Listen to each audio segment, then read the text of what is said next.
Praise the Lord. Good morning. கர்த்தர் நல்லவர், அவர் கிருபை என்றும் உள்ளது. நீதிமொழிகள் 8ஆம் அதிகாரம் 17ஆம் வசனம். என்னை சிநேகிக்கிறவர்களை நான் சிநேகிக்கிறேன். நீதிமொழிகள் 8ஆம் அதிகாரம் 17ஆம் வசனம். நம் ஆண்டவராய் இயேசு கிறிஸ்துவை சிநேகித்தால் அவர் நம்மையும் சிநேகிப்பார். மனிதர்களை சிநேகித்தார், மனிதர்கள் நம்மை மறந்து விடுவார்கள். அவர்களுடைய விருப்பங்கள் நம்மிடம் நிறைவேறாவிட்டால் வெறுப்பு தானாக வந்துவிடும். மனிதர்களுடைய ஒவ்வொரு சிநேகத்திற்கும் ஏதாவது ஒரு வகையில் ஏதாவது ஒரு விலை உண்டு. சிம்சோன் தெலீலாள் என்னும் பேருள்ள ஒரு ஸ்திரியோடு சிநேகமாய் இருந்தான்.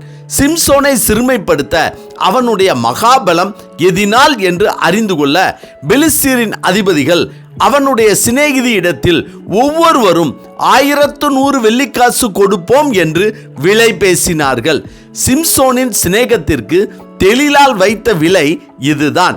ஆண்டவராய் இயேசு கிறிஸ்துவோடு சீசராக சிநேகித்து கொண்டிருந்த யூதாஸ் அவரை காட்டி கொடுக்க 30 காசுக்கு விலை பேசப்பட்டான்.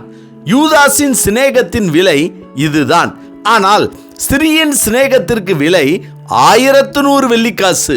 என் பிராண சிநேகிதர் எல்லோரும் என்னை வெறுக்கிறார்கள், நான் சிநேகித்தவர்கள் எனக்கு விரோதிகள் ஆனார்கள் என்று யோபு சொல்கிறார்.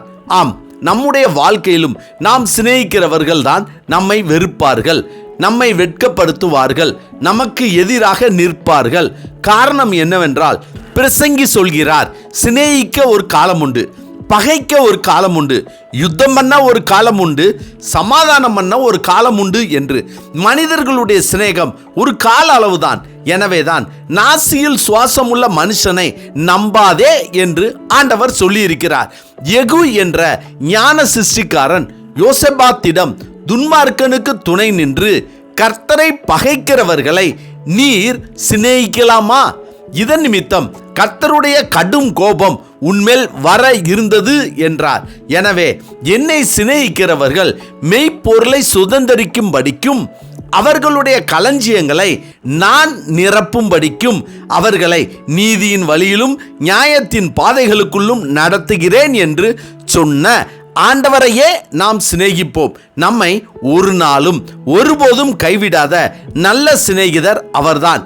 அவரோடு பழக பழக, பேச பேச, துதிக்க துதிக்க அவரும் நம்மை மகிமைப்படுத்துவார், மேன்மைப்படுத்துவார், ஆசீர்வதிப்பார். ஆமென். ஜெபிப்போமா. சர்வ வல்லமை உள்ள சேனைகளின் தேவனாகிய கர்த்தாவே, இந்த பூமியில் எங்களுடன் வாழும் மனிதர்களுடைய சிநேகம் ஒரு நாள் மாறிவிடும்.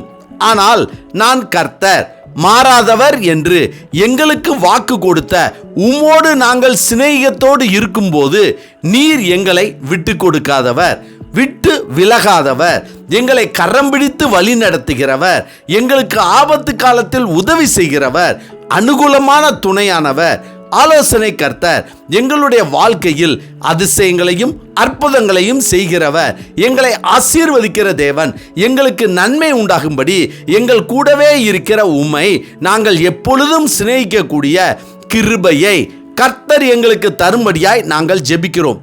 கர்த்தாவே, இந்த நாளை நீர் எங்களுக்கு கொடுத்ததற்காய் நன்றி.